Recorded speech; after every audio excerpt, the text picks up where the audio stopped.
What is up, you guys? Welcome back to the channel and welcome to another gruesome Get Ready With Me video. If this is your first time seeing my face, my name is Jessica and every week I sit down here and I talk about a true crime case whilst I put on some makeup. So if that sounds good to you, you've made it to the right place, which means you should totally subscribe and stick around. I post new videos almost every week, so if you subscribe and you turn on your notifications, you will never miss one of my uploads. I might, but you won't. And with all of that said and done, let's go ahead and get into today's case.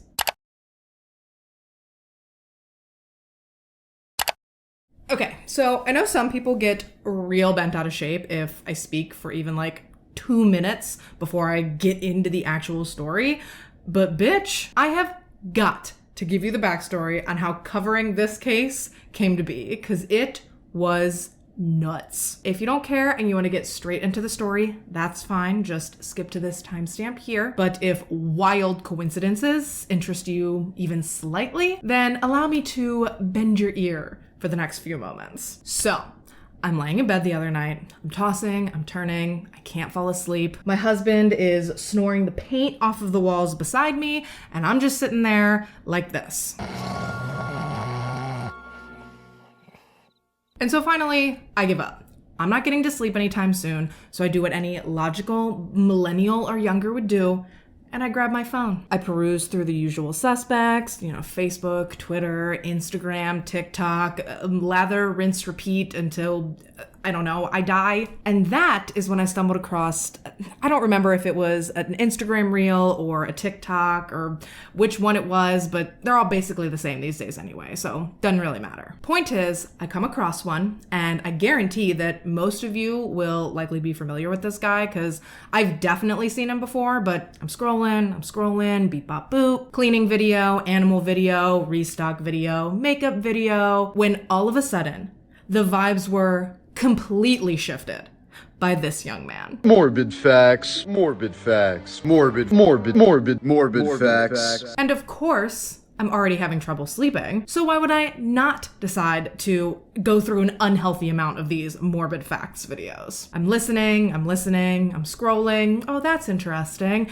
and then I hear one that I know I've heard before in various other tellings. A man and a woman, they meet, they have a one-night stand, and then the woman wakes up to find that the man is gone, and next to her on her nightstand is this little small coffin-shaped box, and inside the box is a note that reads something along the lines of, "You are now HIV positive, welcome to the world of AIDS." I don't know that that's verbatim what it said, but it's the gist. And I'm like, I've heard this before, and I'm pretty sure it's not true. So I head to the comments, and as I had suspected, most of them were calling this young man out for that particular story, stating that it's a myth or an urban legend or what have you. I really promise I'm getting somewhere with this. So out of curiosity, morbid curiosity, you might say, I started Googling where this urban legend may have originated from. Why is it so widely known? And why is it so widely believed to be fact? Just the typical 3 a.m. wonderings of a crazy person. And that, my friends, is when I came across today's case. Now, I'm not saying that this story was the origin of that particular urban legend. Honestly, I really don't even know that I got a real answer to that question before I was completely derailed reading about today's case. And not just today's case, but multiple cases that carry a very similar theme, which is just absolutely insane. But that's not even the crazy, coincidental part of this whole thing. That part is that I took down the info for this case. I was like, this shit is crazy, and I cannot believe I've never heard this story before, so I have to talk about it. Only for 2 days later, a podcast that I listen to every week posted an episode covering this exact case.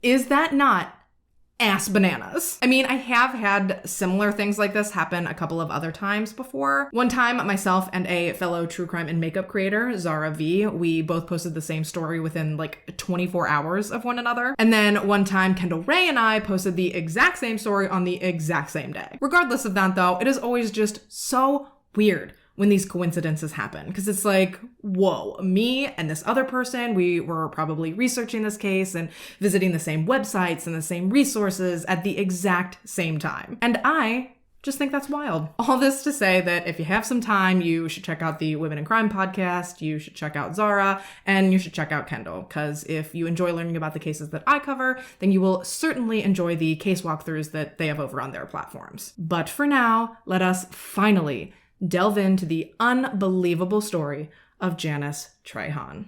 Janice Marie Trahan was born on September 6th, 1962 in Doosan, Louisiana, to her parents Orrin and Lena Trahan. Now, Doosan is a tiny little town that is located in both Acadia and Lafayette parishes, which to my understanding are basically what other states refer to as counties. Doosan sits on around 3 square miles of land, and it hosts a population of right around 1,000 people. Overall, it seems like a fairly low-key place. It's got some parks, something about paintball, and of course, as it's Louisiana, there's obviously some pretty hip and happening Mardi Gras celebrations. So hopefully that helps to set the scene for you as to where a once wee Janice grew up. She was the youngest of the Trahans' 4 children. She had an older sister, and she also had 2 older brothers. Lena was a stay-at-home mom and homemaker, so she was always around and always present for the children for whatever they needed. And then Orrin was frequently out working hard as a bricklayer in order to support the family. Janice attended Lafayette Parish School District. She graduated from Acadia High School before she then moved on to attend nursing school. By 1981, Janice had started working towards obtaining her RN from the University of Southwestern College of Nursing, which is now known as the University of Louisiana at Lafayette. And along with this new and promising career,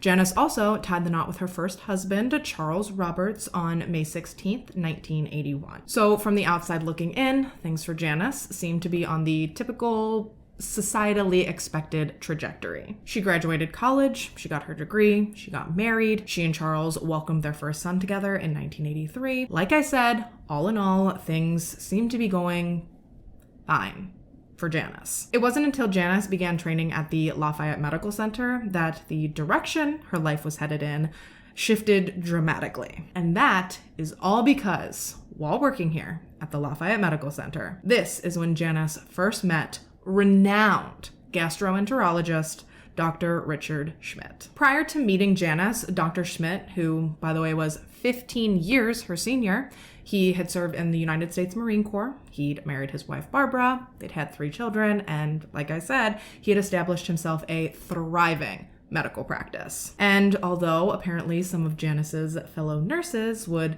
sometimes tease the doctor for his comb-over hairstyle, overall, Richard Schmidt was a well-respected, widely liked, and successful doctor. One that, for some reason, she couldn't seem to keep her eyes off of. Their relationship started off professional. Dr. Schmidt even claims that he helped Janice with some of her coursework while working towards her degree. But eventually, in 1984, the tension, if you will, became too much for either Janice or Richard to bear. Richard ended up kissing Janice one night as the 2 of them were leaving his office, and then from there, ultimately, the 2 did begin a sordid little affair. Now, my guess, considering they were both married, is that this likely began as something that they both intended to be just like a casual fling, but regardless of intention, it very, very quickly became just so much more. Obviously, Janice was attracted to Richard physically at first, but the more she eventually got to know him, the more she truly began to fall for him for who he was. He was kind. He was intelligent. He was really caring. I mean, he was a doctor, for crying out loud. His confidence alone had swept Janice off of her feet, likely before she could even realize what the hell was happening. Things progressed from a kiss in Richard's office to a full-blown love affair in the blink of an eye. Richard was constantly telling Janice how much she meant to him and how much he loved her and how much he couldn't wait to leave his wife and to be with her, like, officially. And actually, this was music to Janice's ears. She too was falling in love with the good doctor, and she too no longer wanted to be together just in secret. So, operating under the assumption that Richard was serious about his feelings and serious with the promises that he made to her, specifically about leaving his wife, Janice actually went ahead and filed for divorce for Charles. She filed for divorce, she filed for a restraining order, and she moved out of their mobile home and into a small apartment that she had got for just she and Justin, their son. And while this was undoubtedly a difficult time in Janice's life, I mean, divorce, custody, and restraining orders and moving, whether it's what you want or not, none of that is an easy process. But in Janice's mind, it was all going to be worth it. This was the beginning of her new life with Richard. And actually, once Janice had broken things off with Charles and she was out on her own, her relationship with Richard really did seem to flourish. At least at first it did. He started spending more and more time with her outside of work. He met a decent portion of her family. He even went over to her apartment for Sunday dinners with she and Justin pretty frequently. So it truly seemed to Janice as if Richard really was going to hold up his end of the deal, and as if they really were going to become this big, happy family sooner rather than later. But as days turned to weeks and weeks turned to months, and Richard was still returning home to Barbara every night, Janice started to feel as though their relationship was kind of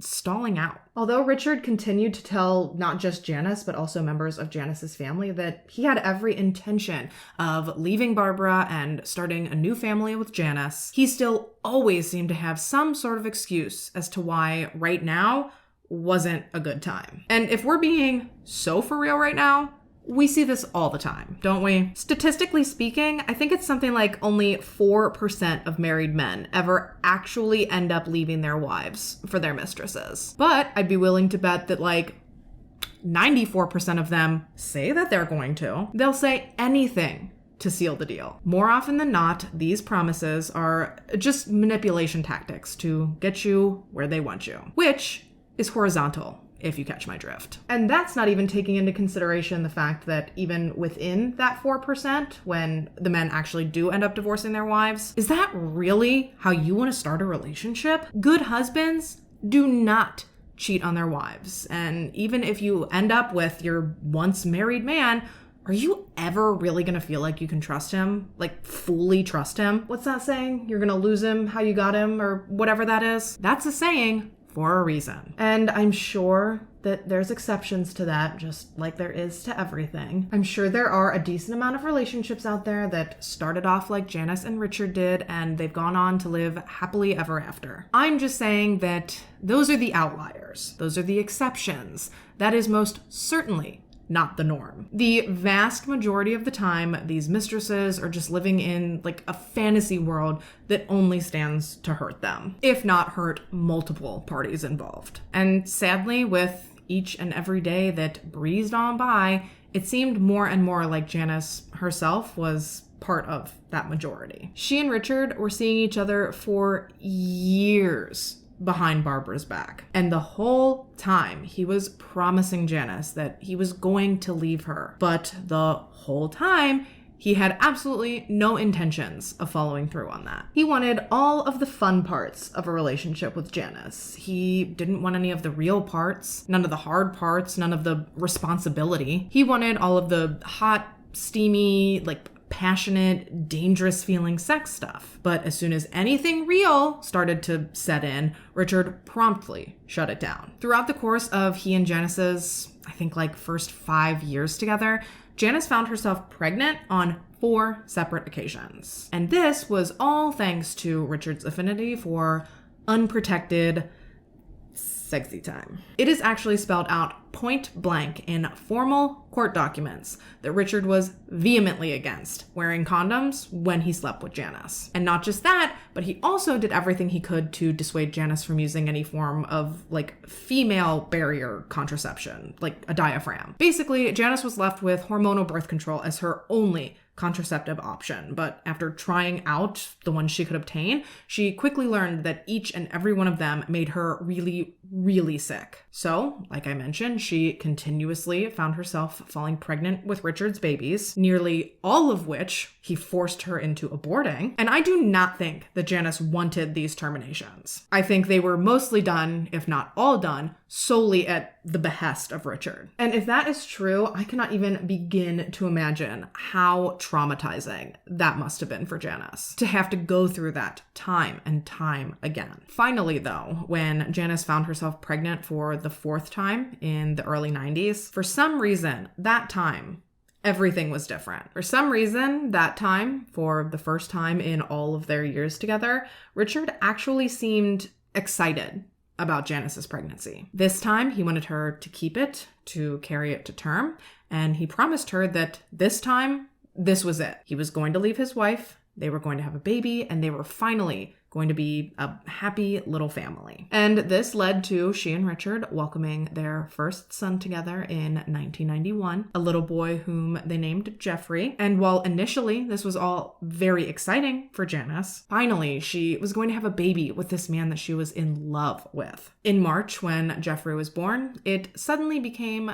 very clear to Janice that things still weren't right. You see, while Richard had seemed excited about the pregnancy and their baby and about their future together as a family, for some reason, he refused to allow his name to be put on little baby Jeffrey's birth certificate. It should go without saying that this was pretty upsetting to Janice because in her mind, they're a family. Why would he not want this baby to have his last name? Why would he not acknowledge legally his relation to their child? Something just didn't make sense. As always, Richard tried to ease Janice's worry. He told her that it was nothing in particular, that he just wanted to wait until they were married to make things like a fish. He promised Janice that it changed absolutely nothing about their situation, and he promised her that he would happily help her support their child, which sounds all fine and good, but it did not take long for Janice to see that having a child with Richard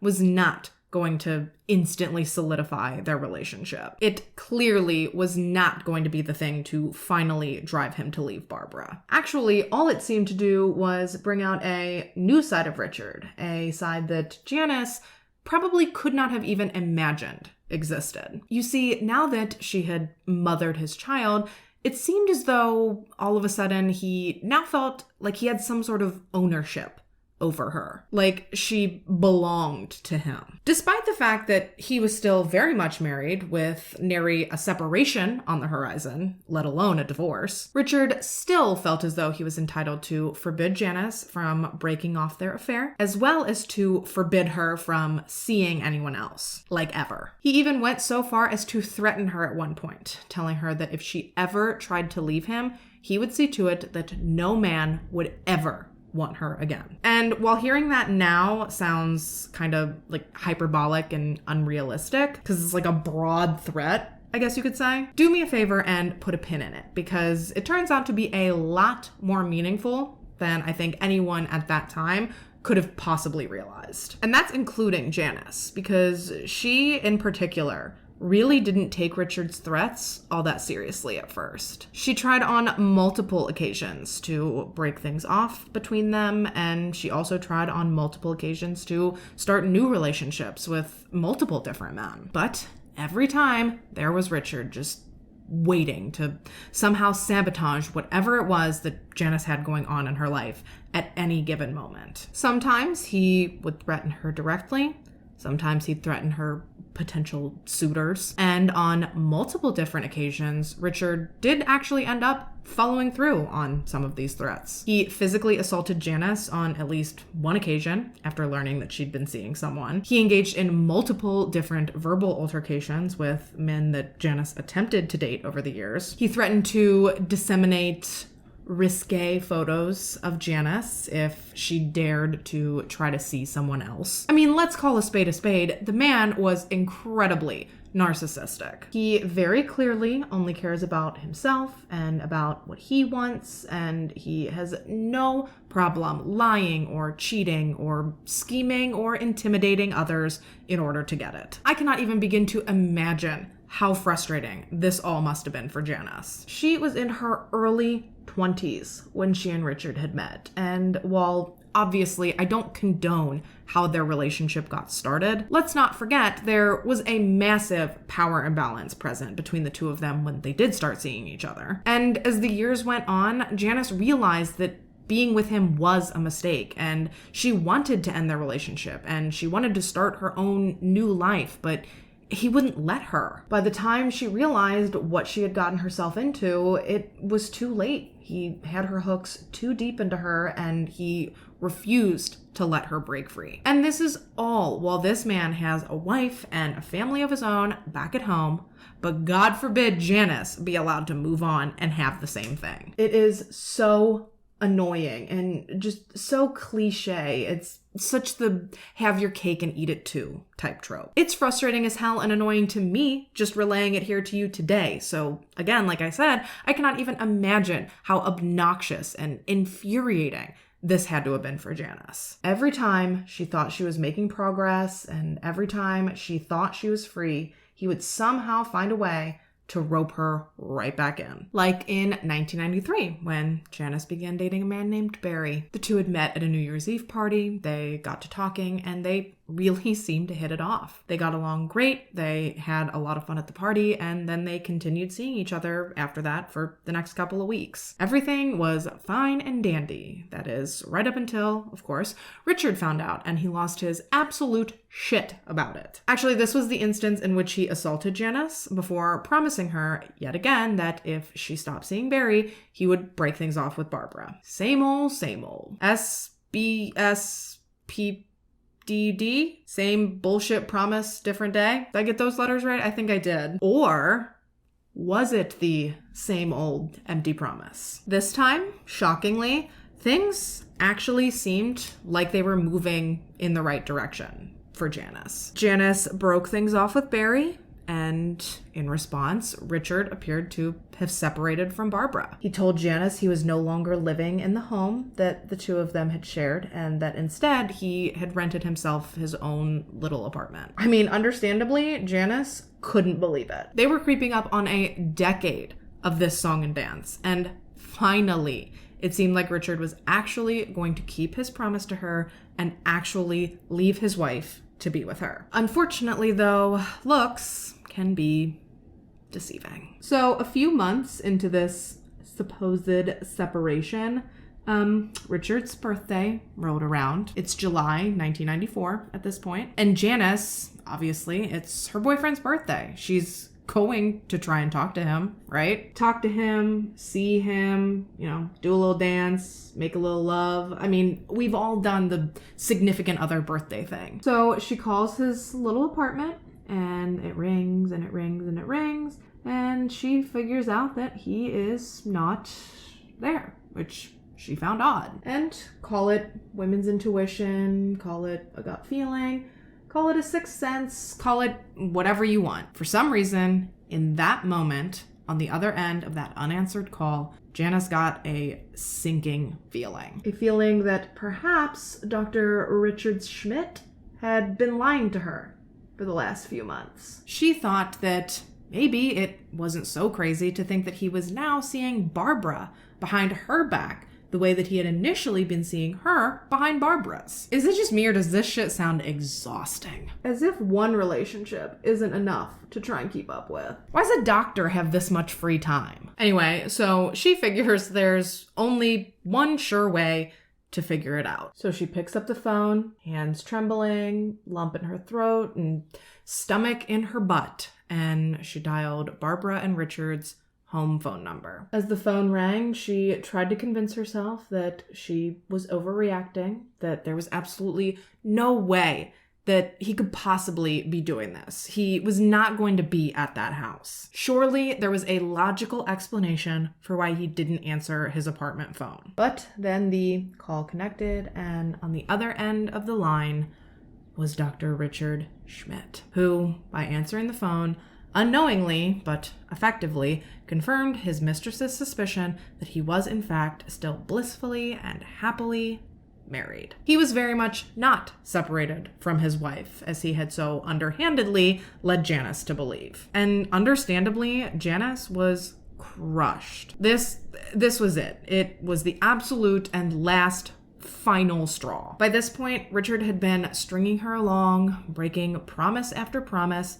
for 10 years. And she was done. She told him right then and there on that phone call that they were over. She told him there was nothing that he could do or say to change her mind.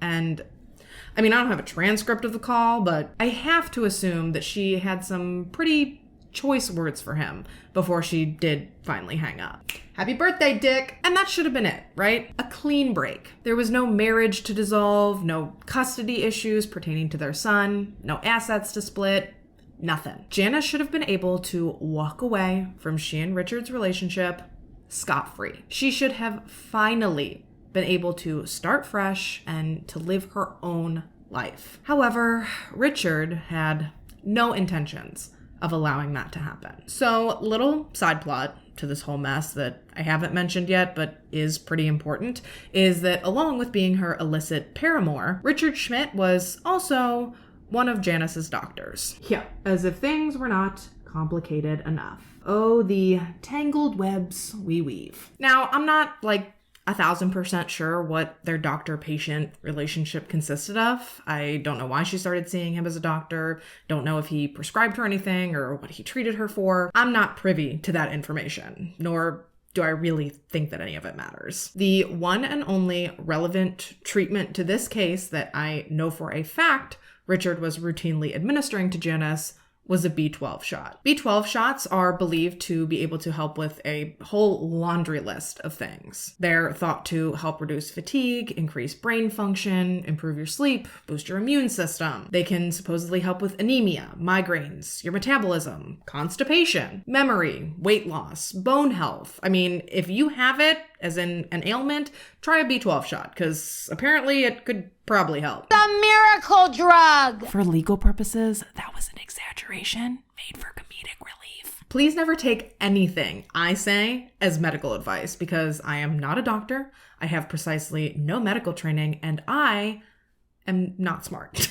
Please speak to a physician before adding or removing supplements or medications to or from your routine. And please, please, please, please, please never take advice regarding medicines or your health from someone on YouTube or TikTok or Instagram. How did I get here? Oh, the B12 shots. Richard had been routinely giving Janice these shots for basically the entire month of July. And from my understanding, which again, take with a grain of salt, but Google told me that B12 shots are something that you take pretty frequently at first, and then you gradually taper them off and spread them out as your body starts to respond to them. So naturally, Richard had Janice on a set regimen. He's been administering the shots to her for a month at this point, but now they're broken up. My guess is that the future of their doctor-patient relationship didn't really come up on the phone call where Janice had dumped Richard, but I can't say that for sure. Whatever the case may be,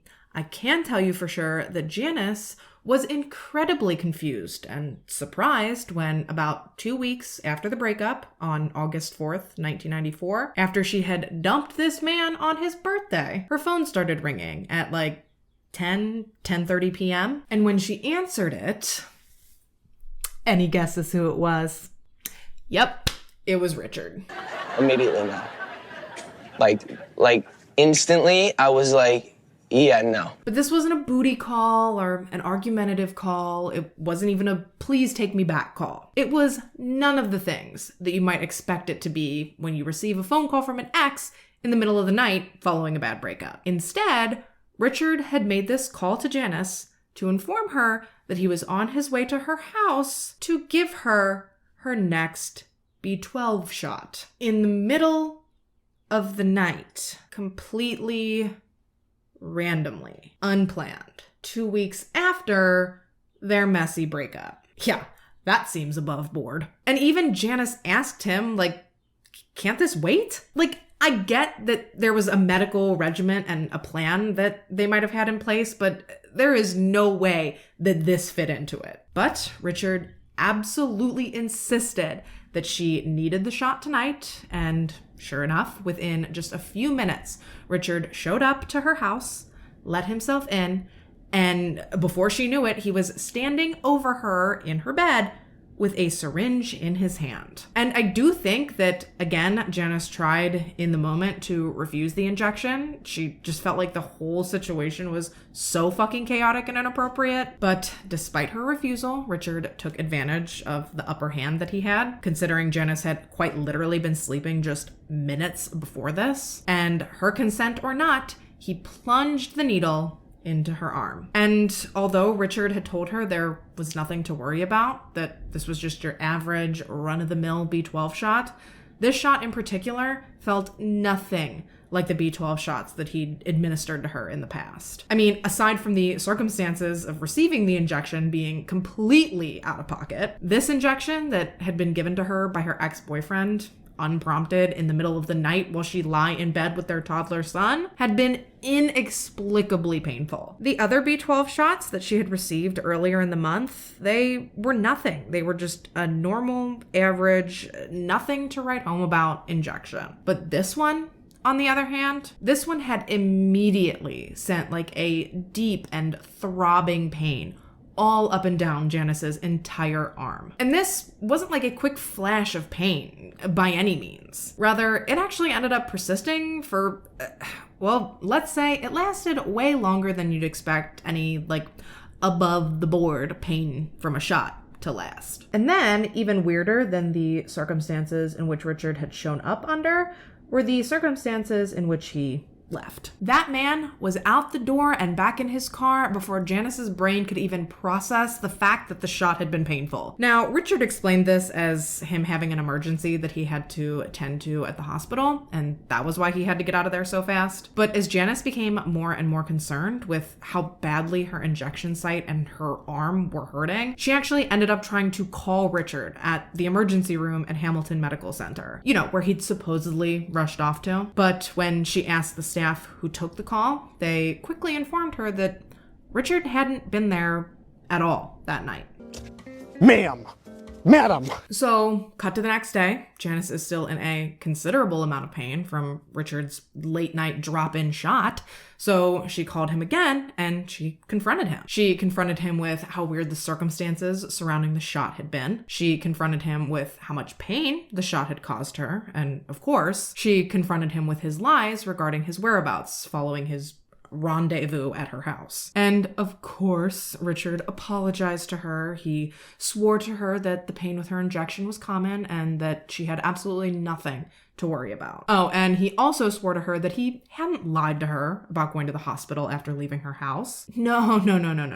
The emergency room staff member had been wrong. He'd been on a different floor of the hospital when the staff member answered the phone, so they must not have known that he was in the building. Obviously. Is it just me, or is it these people that haven't answered to goddamn everything? Are they not always just like the skeeziest, like most untrustworthy people out there? Like, ew, it gives me the ick. Especially when you hear that during this apology, he had promised Janice that he would never show up to her house for another impromptu shot in the dark again.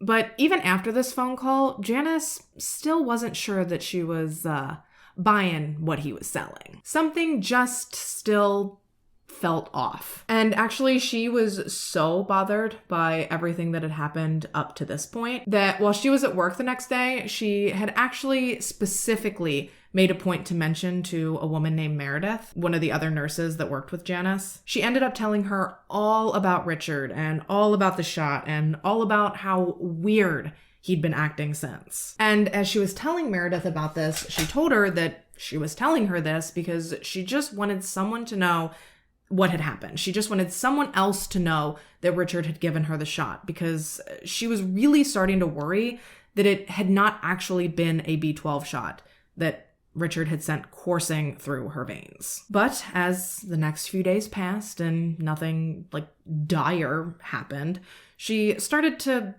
kind of second guess her own suspicions. Everything seemed fine. She seemed fine. He obviously hadn't poisoned her or anything like crazy like that because, I mean, she was still alive, so he could not have possibly done anything nefarious. She started to feel a little silly for the fact that she had worried that he had. And she didn't even remotely put 2 and 2 together when, over the next week, she seemed to come down with a pretty gnarly cold that she just couldn't shake. And because it didn't go away as fast as the common cold, she started to think, well, okay, maybe it's not a cold, maybe it's the flu. But then that also didn't go away. And this really started to freak Janice out because she's a nurse. She's very in tune with her body and she's very in tune with her health. So she knew something was not right. Unfortunately, though, the first person that Janice thought to turn to in order to get to the bottom of this mystery illness, you guessed it, her doctor/ex-lover, Richard Schmidt. But before we get into that, I'm going to take my break, throw on my lashes, and when we get back, Janice's quest to diagnose her mystery illness begins. Don't go nowhere.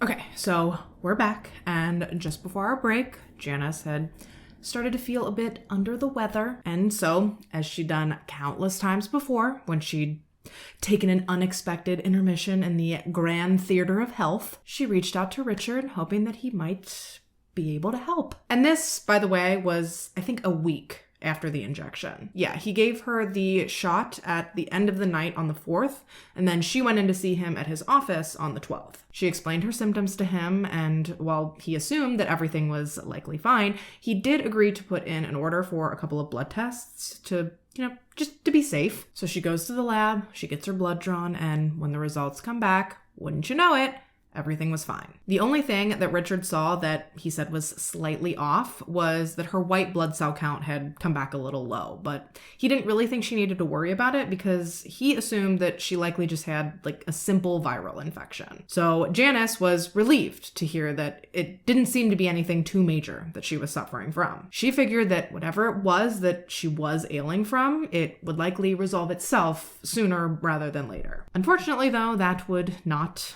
be the case. Actually, instead, just 4 days later, Janice would find herself at another doctor's appointment. This time, the appointment was with her optometrist, Dr. Donner Mizell, and she had gone in to see them in order to discuss a new and sudden onset pain behind her eyes. Then, a couple of weeks later after that appointment, on August 29th, Janice attended another appointment, this time with a neurologist and a sleep disorder specialist, Dr. Robert Martinez. And at this appointment, Janice's symptom list consisted of back-to-back migraines, fatigue, swelling in her lymph nodes, and a sore throat. And while these rapidly accumulating symptoms were really unnerving to Janice, they are all also incredibly common symptoms of a viral infection, just as Richard had suggested. But just as a precaution, Dr. Martinez actually went on to refer Janice to yet another doctor, this time to an ears, nose, and throat specialist, Dr. Bradley Chastent. And upon examining Janice, Dr. Chastent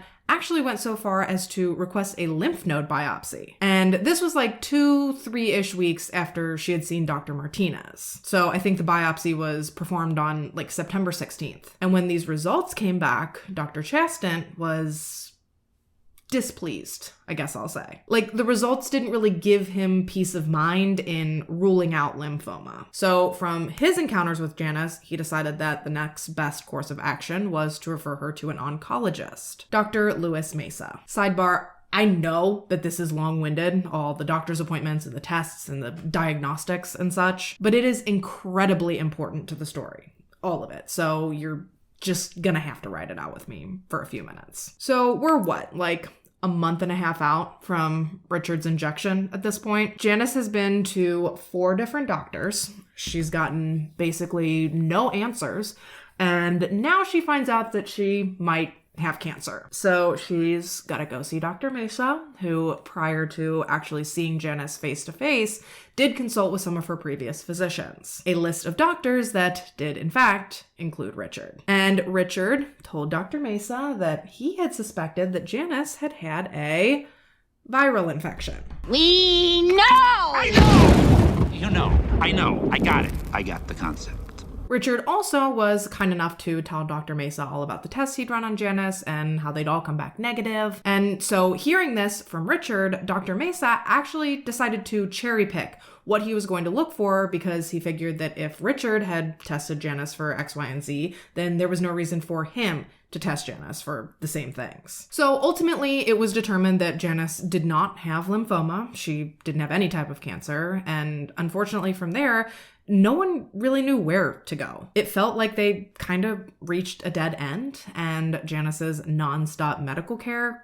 kind of fizzled out as September came to an end. And it did for the next almost 2 months. In spite of her mystery illness, Janice kind of just tried to go about her life as normally as possible. It wasn't until late November of that year, still 94, by the way. I know, this is a lot, but it's November 21st. Janice goes to her dentist. I don't know if it was to address something specific or if it was just like your routine every 6-monther, but nevertheless, she's getting a dental exam when her dentist notices that not only are her lymph nodes still pretty swollen, but her gums are also like super inflamed and super tender and like bleedy. And I think hearing this from her dentist is actually what kind of kicked up Janice's worry again. Like, it kind of reignited the flame, if you will, to try and figure out what the hell could possibly be causing this like barrage of weird ass symptoms. I mean, she has been to damn near every doctor she can think of, and no one can even point her in a direction that might help her figure out what's going on with her. So she just starts going down the list.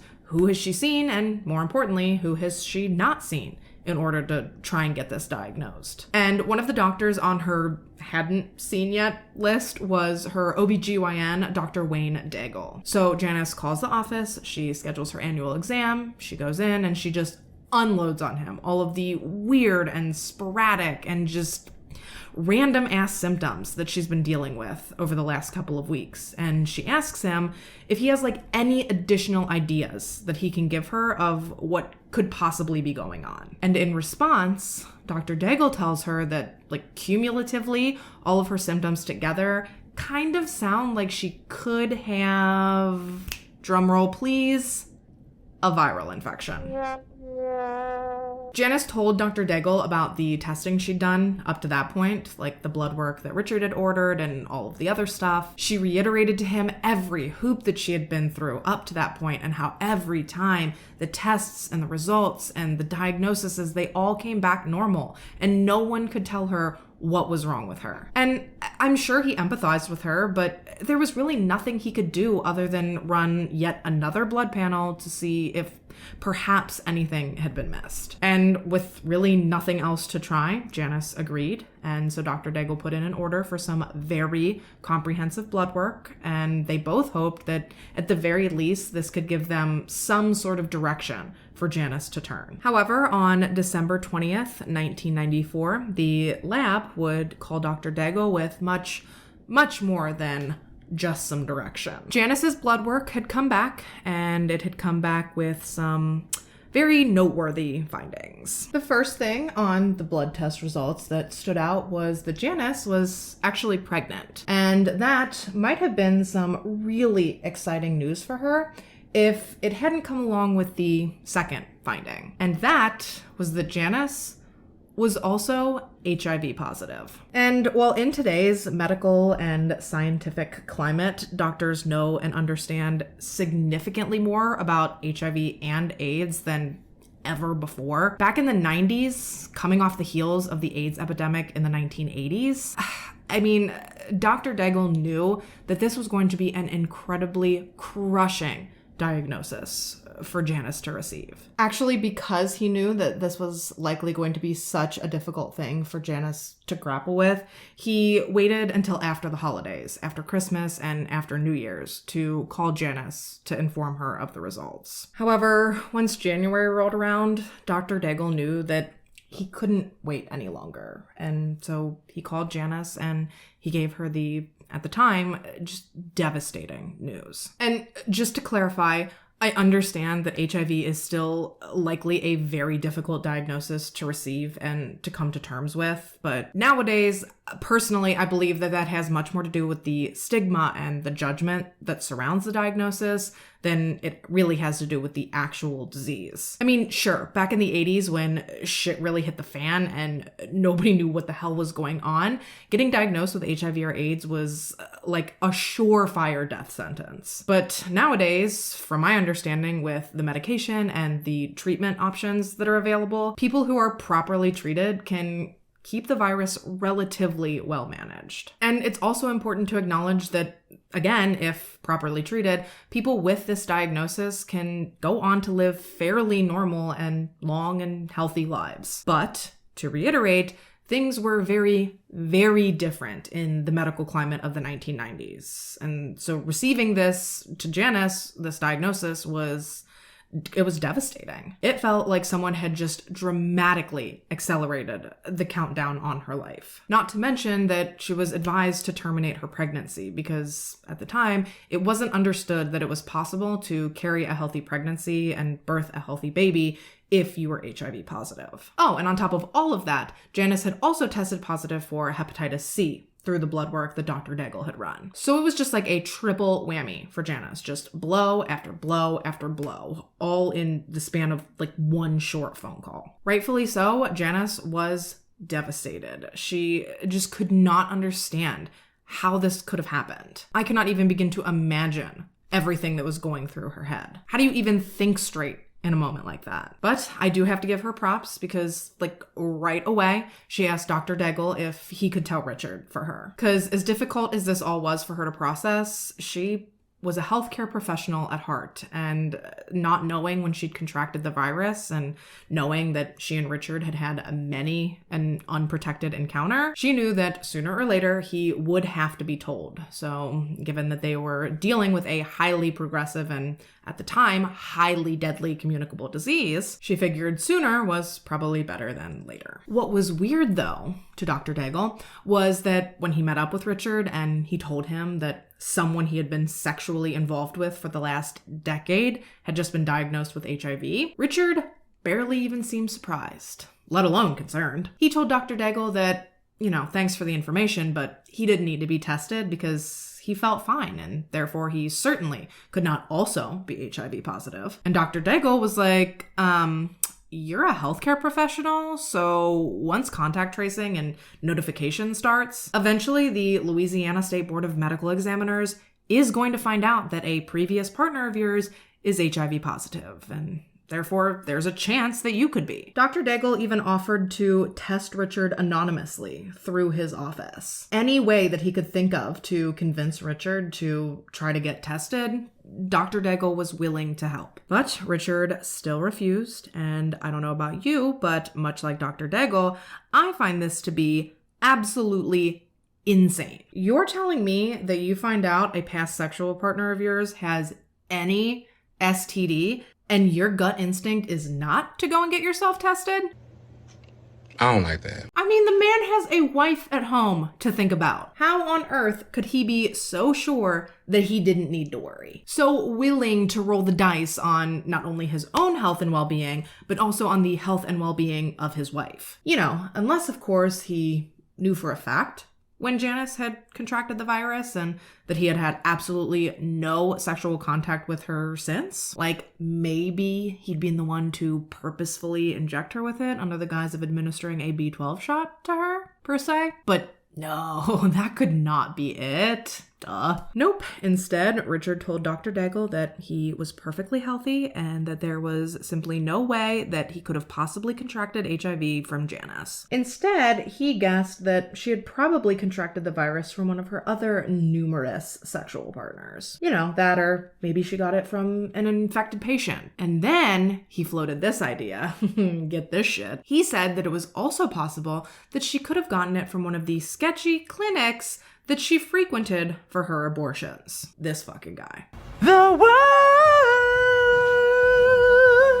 Meanwhile, after receiving her diagnosis, Janice began seeing a local doctor named Dr. Ernest Wong. Dr. Wong was a well-renowned pulmonologist in the area who had almost accidentally become an HIV and AIDS specialist simply due to the significant respiratory problems that apparently come along with the disease. He was getting so many HIV and AIDS patients referred to him that over time it sort of just parlayed itself into a specialty of his. And so after receiving a referral to his practice, Janice began seeing Dr. Wong in late January of 1995. And I briefly mentioned this earlier, but once someone is diagnosed with HIV or AIDS, a process called contact tracing begins. And what that is, it's basically a way to try and isolate and control the spread of the virus by identifying, locating, and informing someone that there's a chance they may have come into contact with the disease. And Janice's case was no exception. Following her diagnosis and the start of her care with Dr. Wong,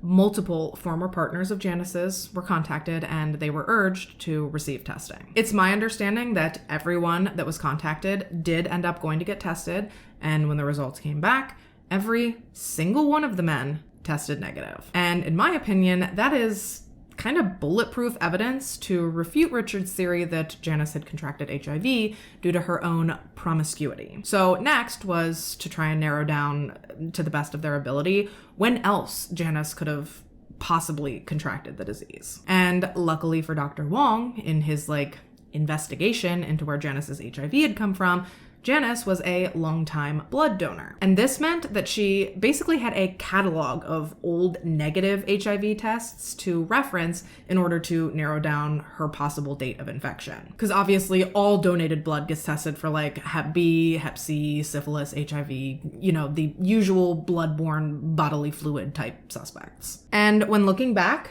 Janice had consistently tested negative for HIV after every blood donation she had ever made, right up until her final donation, which took place in April of 1994. Not a single donation that she had ever made had ever come back with any indicators that she was HIV positive. So, therefore, given her symptoms and the progression of her HIV as of January when she met with Dr. Wong for the first time, he was actually able to estimate that she was likely infected with the virus sometime at the beginning of August of 94. Obviously, he relayed this hypothesis to Janice, and as I'm sure you've likely deduced by now, this was like a major light bulb moment for her. Because here she's got her HIV doctor telling her that she was likely infected within the first week of August of 94. And that time frame, coincidentally, just so happened to be right when Richard had showed up in the middle of the night to inject her with God knows what. And Janice, she tells Dr. Wong this. Look, the only thing that happened that week that could have possibly led to me having been infected with HIV was this random ass, mysterious, middle of the night injection. The weird thing about that, though, was that Richard had told her that he had tested her for HIV in the blood panel that he'd run when she'd started feeling sick following the injection. So Dr. Wong gets a hold of those records, only to find out that Richard had never tested Janice for HIV. It was absolutely not one of the tests that he had ran on her during her final visit with him. And okay, it would have been one thing for him to not test her for it because he didn't think he needed to, but to not test her and then explicitly lie to her and tell her that he did, and to tell her that her results came back negative, I mean, that's weird. Suspish, even, as Mother Monster would say. Suspish. And so, finally, in May of 1995, Janice took her concerns straight to the Lafayette Police Department. She sat down with Detective James Kraft, and she formally and legally accused Richard of knowingly and purposefully injecting her with HIV as well as with hepatitis C. Mind you, this is a woman now carrying around an enormous stigma at the time. And she is accusing this widely renowned and well-respected doctor of doing something that is just so unthinkable. It just seems so off the wall and so far-fetched to think that anyone could truly be this plain evil. But, I mean, she's here, she's filing the complaint, she's making the accusation, so Detective Kraft really doesn't have a lot of options right now, other than to look into what Janice is alleging. Still, while all the while assuming that after a cursory glance in Richard's direction, he'll be able to debunk these accusations and rule this theory out like that. He truly believed that Janice was either trying to ruin Richard's reputation, to, I don't know, pass the blame off of herself for contracting the virus. Or at one point, he even wondered if maybe she was trying to extort money out of Richard somehow. But wouldn't you know it, the more he started looking into Richard and the more he started looking into Janice's accusations, the less and less far-fetched they started to seem. After hearing all that Janice had been through up to that point, the injection, the symptoms, the testing, the diagnosis, the treatments, the fact that her doctors believe she was infected the very same week that Richard had her injected. This all led to Detective Kraft applying for a search warrant for Richard's office as well as for his home. Oh, and he also requested a warrant to obtain a sample of Richard's blood. And of course, all of these warrants were approved and they were provided to Detective Kraft. And so on July 13th, 1995, after Richard's office had closed for the day, Lafayette PD rolled on in, they presented their documents, and they began tearing Richard's office apart. They didn't know exactly what they were looking for, but they were confident that when they found it, they would know. And meanwhile, as they were searching the office, looking for a way to connect Richard to Janice's HIV diagnosis, y'all, this man is following them around, frantic, just bumping at the gums about how he's innocent. This is a witch hunt. Bitching that forcing him to get tested for HIV would ruin his practice. He was being a big fat whiny baby. Oh, and he claimed that he hadn't seen Janice medically since 1990. Like, this man was clearly spiraling and just could not stop talking. At one point, even Detective Kraft was like, you know you have the right to shut the fuck up, right? He actually ended up full-on Mirandizing Richard right there in the middle of executing his search warrant because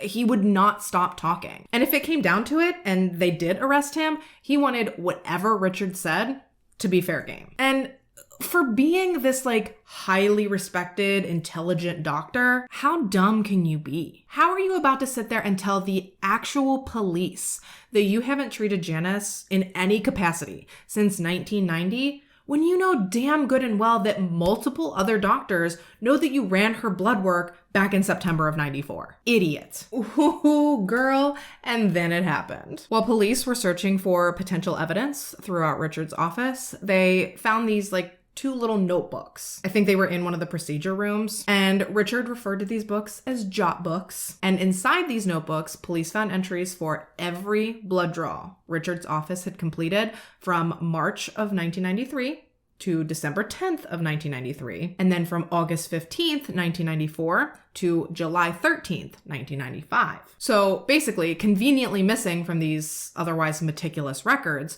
were the blood draws that had taken place between December 11th, 1993 to August 14th, 1994, otherwise known as the time in question. So Detective Kraft asked Richard, he's like, hey man, did you know you're missing these specific records? And Richard's like, am I? Ugh, weird. But even weirder for Richard, though, was when they found these missing records hidden in a storage room behind his office, mixed in with a bunch of records from the 80s. I mean, that had to have been awkward. Almost as awkward as when they found a bunch of explicit photos of Janice that Richard had apparently been holding on to for a rainy day. So Detective Kraft starts thumbing through the once missing and now found jot book, the one that covered August of 94, and he very quickly found a few things that were interesting to him, things that definitely piqued his curiosity. Basically, within these jot books, it appeared as though Richard and his staff kept very, very detailed notes of all of the testing that they performed on their patients. This is like pre-digital record keeping, obviously. And so in these notebooks, they would neatly and meticulously, without fail,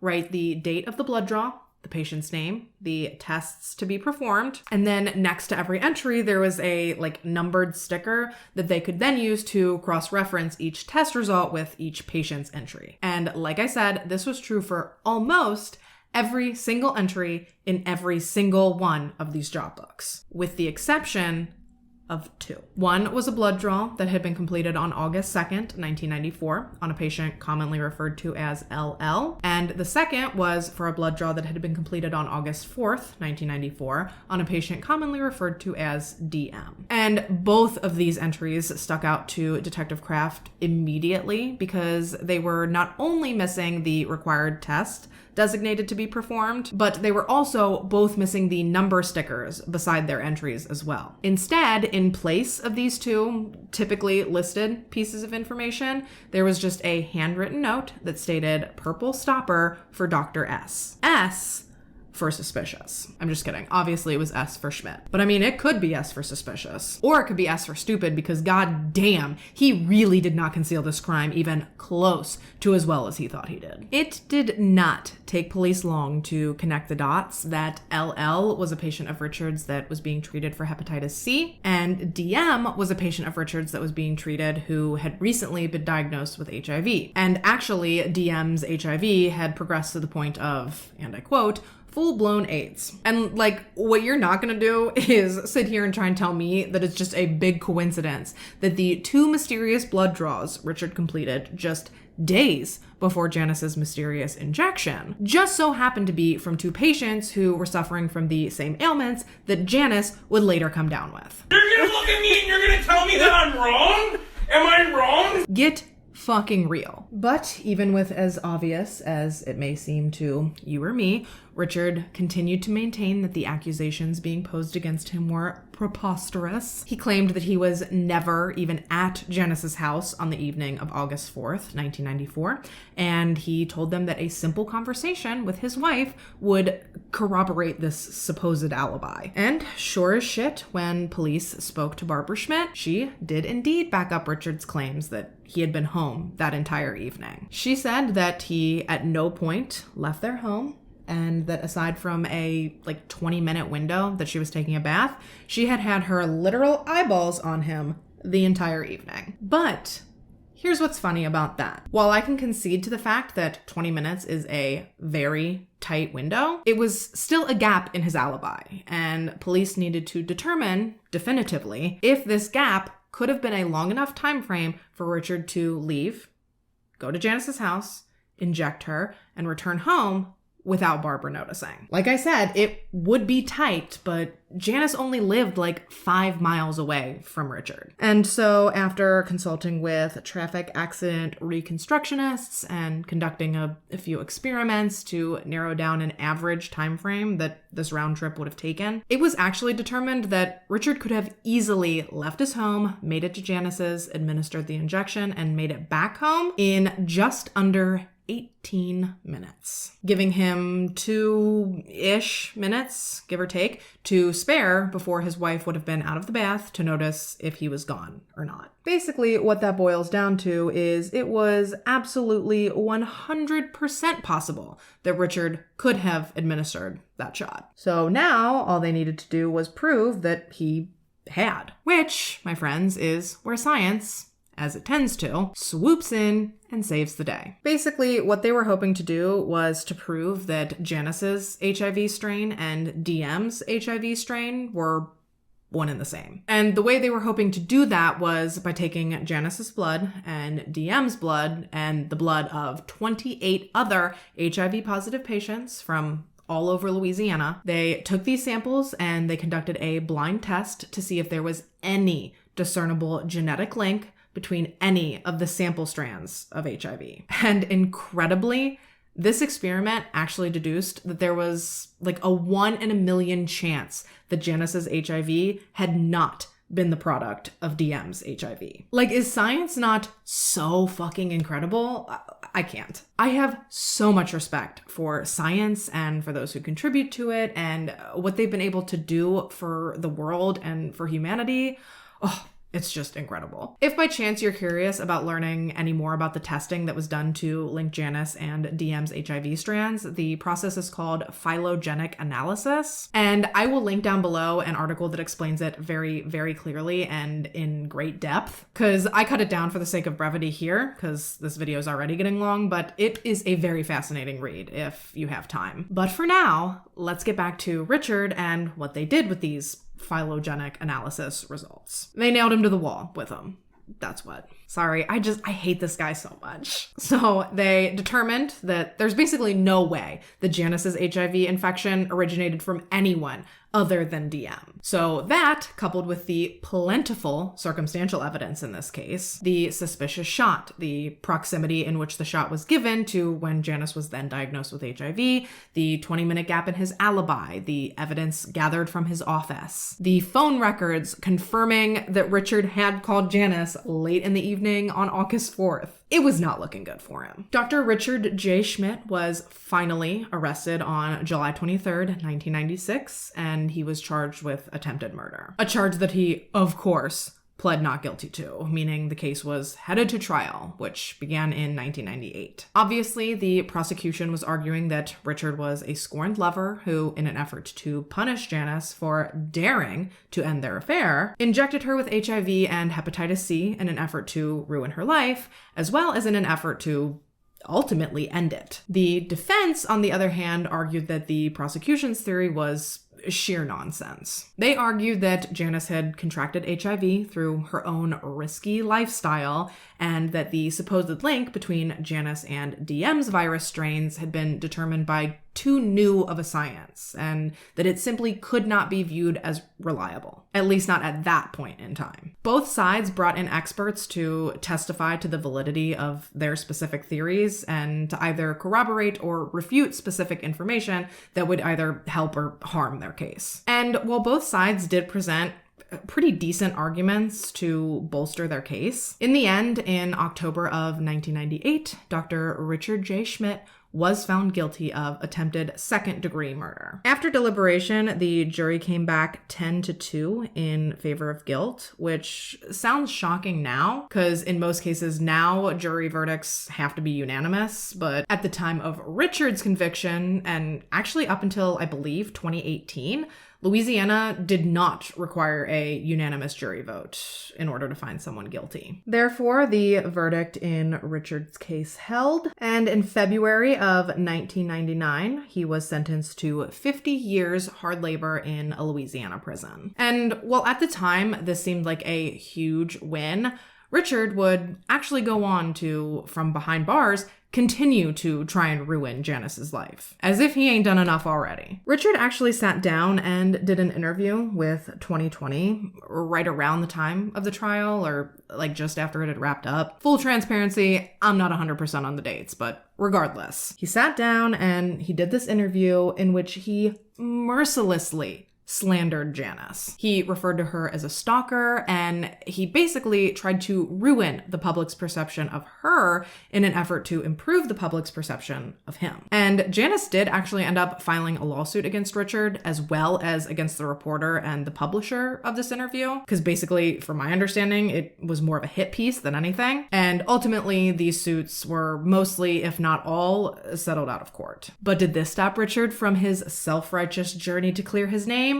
Of course not. Following his sentence, Richard went on to appeal his conviction numerous times, all of which were unsuccessful, which left parole as really his only option to ever live a life outside of prison ever again. And in 2015, Richard applied for parole, hoping that 17 years in the slammer and zero remorse would be enough to see him freed, but in the end, on June 11th, 2015, he was unanimously denied parole by a 3-member state board. And he was actually eligible again at some point last year. However, something just tragic happened before he got the chance to apply. He died. Yeah, February 12th, 2023, 74-year-old Richard J. Schmidt died at a Baton Rouge hospital. And this was confirmed by the Louisiana Department of Public Safety and Corrections on March 3rd, 2023. Isn't that sad? Meanwhile, Janice has, to the extent that she can, she's gone on to thrive in the wake of this absolute nightmare. She's happily remarried, she's incredibly close to her children and her grandchildren, and despite this evil man's best efforts, she has managed to move on and to continue to live her life. Obviously, she has some struggles with her health, given the HIV and the hepatitis, stating once in an interview, quote, "I deal daily with the harsh side effects of the medications, and I take life one day at a time. I'm disabled and I'm unable to work, but I've been blessed in many ways. Jerry and I just celebrated our 20th wedding anniversary, and my husband, children, and grandchildren give me many reasons to live." Now, I have no way, obviously, of knowing what the progression of Janice's HIV has looked like, and honestly, it's really not anyone's business beyond what's been made public knowledge. I just personally hope that, although it seemed like a death sentence when she was diagnosed, that given the huge advancements we've made in science and in HIV and AIDS treatments since, I hope that she has been able to keep the virus under control as much as possible, and I wish her health and happiness and a long and fruitful life. And with that, you guys, we are about wrapped for today. Let me know your thoughts on this case in the comments down below. My final thoughts. I think that Richard is a narcissist and a big old butthead. And I think Janice is a freaking badass. And I am so happy that she appears to be doing well following all of this. Dude, it is just so scary that there are people out there whose minds work like this. That this man was a doctor sworn to heal and to do no harm, and then he turns around and does this shit? And I know it's not exactly the same, but the amount of stories that I came across while researching this one of like just regular civilian people intentionally infecting their partners or other people with HIV, it blew my freaking mind. Yeah, things aren't the same now as they were back in the 80s or 90s, but it's still a life-altering virus, and it's likely still very difficult to adjust to being diagnosed with it, even in modern times with the advancements we have in modern medicine. So the fact that someone would take that and maliciously infect someone else with it, that is crazy to me. Yeah, be safe, protect yourself, get tested, make sure your partner's getting tested, because even if it's not on purpose, as of December of 2023, an estimated 1.2 million people in the US have HIV, and about 150,000 of them don't even know it. But in that same breath, I do think that we really need to destigmatize HIV and AIDS, because I think the stigma that surrounds it is what keeps a lot of people from either getting tested or from seeking treatment or from being honest with potential partners. And at the end of the day, it's just like anything else. The more we destigmatize it and the more we educate ourselves and the more open we can be with these discussions, the safer those affected will feel in being honest about their status and in seeking treatment. Anyways, yeah, as always, I thank you so much for taking the time to watch this video and to listen to this story. If you have a case or a topic that you'd like to see me cover, please fill out the request submission form that I have linked down in the description. And while you're down there, you can also, if you're interested, find the links and the details for the makeup that I used throughout today's video. If you haven't already and you'd like to, go ahead and subscribe to my channel. I put out new videos almost every week, so if you turn on your post notifications, you'll always be notified when I do post, and you'll always be sure to catch me back here in my next one. But until then, stay safe and have a good week. Bye! Bye.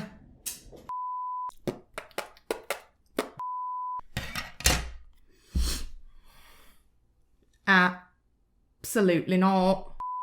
This purple got me fucked up right now.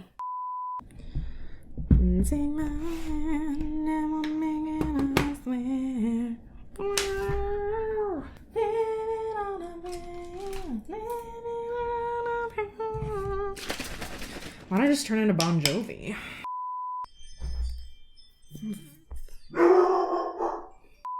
The amount of damage control I've tried to do on these eyes, and they still look like shit.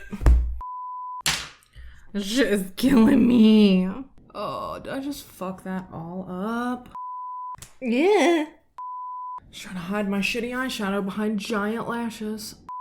Ooh, Clinique, baby. You said dramatically different? Whew, I guess it's on me for assuming they meant dramatically different better. What? And was I fucking hammered when I wrote that? Whoa! I'm